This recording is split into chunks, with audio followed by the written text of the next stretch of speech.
What's up, everybody? Noah Kaser back here for a couple movie reviews. We got some 2020 reviews. We're going to have a lot more of them because it is the 1st of August.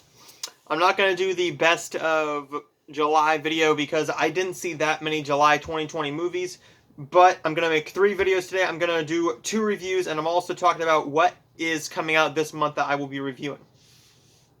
First up, we have here The Adventures, or just Adventures of Rufus, the Fantastic Pet. This was released on DVD from Lionsgate a while ago, May 2020, which my local Family Video might have been open at that point. I can't remember. I think it was.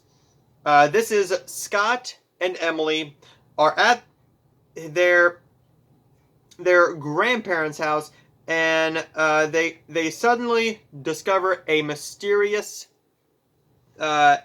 animal named Rufus.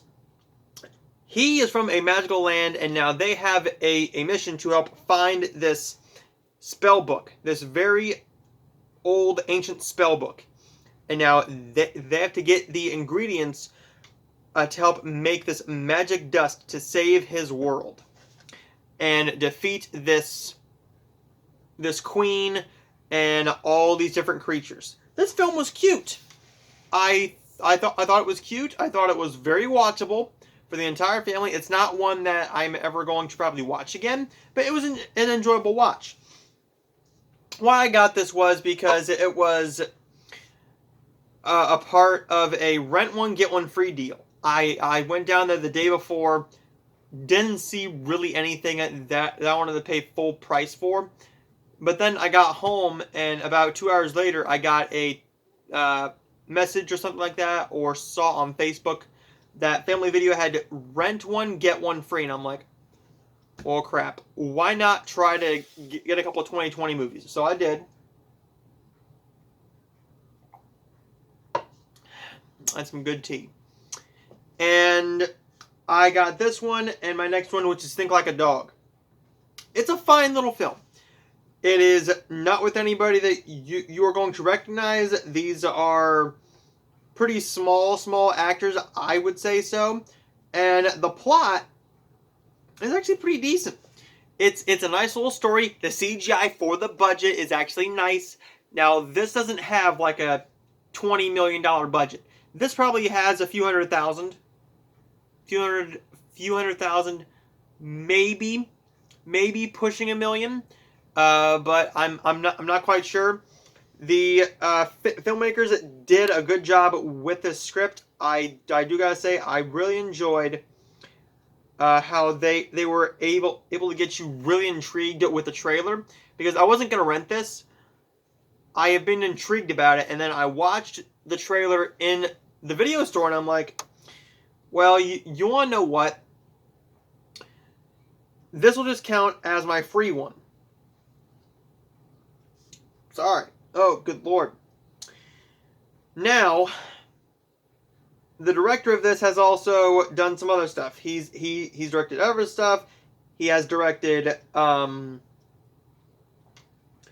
he's directed the Jurassic Games, which is a very low budget dinosaur film. He's also written that film. He wrote a horror film called Gremlin, and he also wrote and directed this film as well. So I'm going to say this. There's not too much to say. The budget kind of hindered this a little bit. If it was given more of like a few $1 million and a script, a re-editization of this script, I think this could have been a very good movie to put in theaters. But you know what I'm saying. This would have benefited from going straight to streaming, like say a $5.99 rental or a $3.99 rental, and then go to DVD. Because this would have helped it a little bit, I think. Because this DVD is not going to be purchased very much, and I think that's a shame. People are going to think that they're getting this big family comedy adventure movie, and there is a bit of comedy in here, but this is more of a serious kids film. It's more of like a, think Goosebumps, but more focused on the actual horror-ish aspect, because this could be a very nice film if you're like my family and you don't really care for Halloween, or if you're like me and you're not a massive horror fan, then this is one for you to watch this October. It is one for maybe 8 and up, and it is one that I'm going to recommend. Now, the acting, let's get into the acting. The acting is very bad, but it makes it enjoyable.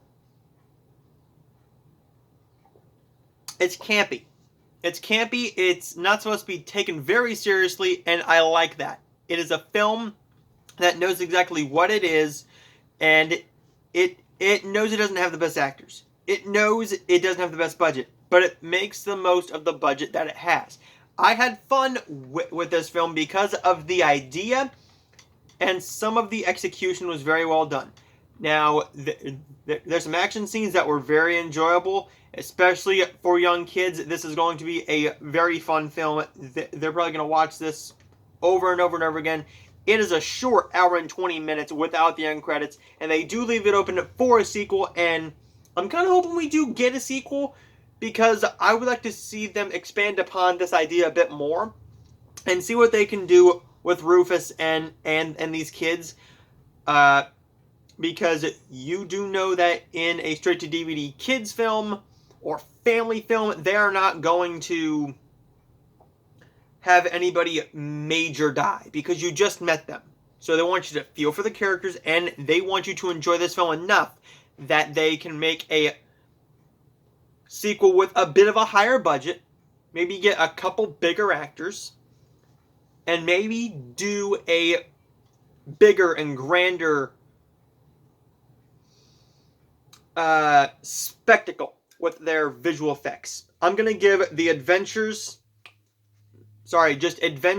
of Rufus, the Fantastic Pet, a C. It is a good little film. It isn't great. It is okay for what it is. But for families this October, I'm going to highly recommend this.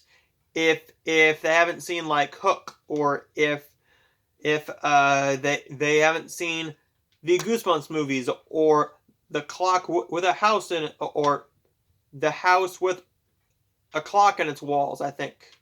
The House with a Clock in its Walls? Yeah, there we go.